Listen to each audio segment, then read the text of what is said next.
Jawab Sekjen Gerindra Ahmad Muzani soal potensi pertemuan Prabowo dan Megawati. Sekjen Partai Gerindra, Ahmad Muzani angkat bicara mengenai potensi pertemuan antara Ketum Gerindra Prabowo Subianto dan Ketum PDIP Megawati Soekarnoputri. Hubungan kami dengan PDIP berjalan dengan baik, ujar Sekjen Partai Gerindra, Ahmad Muzani pada Minggu, 12 Mei 2024. Pertemuan antara Pak Prabowo dengan PDIP itu soal waktu, karena keduanya sahabat dan kawan lama, lanjutnya.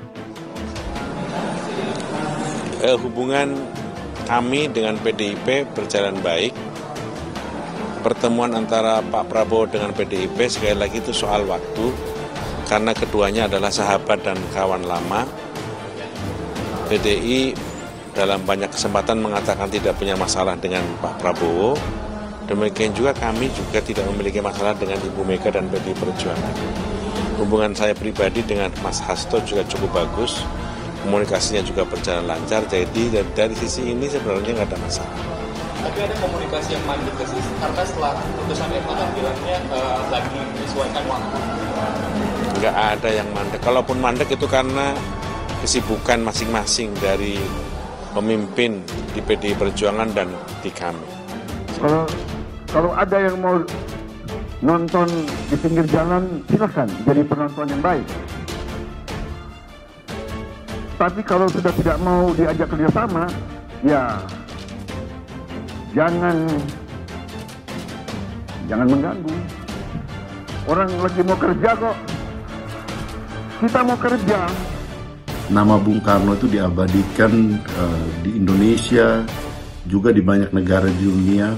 Kita tahu ada beberapa negara seperti Aljazair, negara-negara di Afrika, juga di Turki, bahkan di Meksiko kita tahu ada jalan maupun patung Bung Karno yang merupakan bagian dari peringatan atau pengakuan terhadap jasa-jasa Bung Karno terhadap perjuangan kemerdekaan bangsa-bangsa di dunia.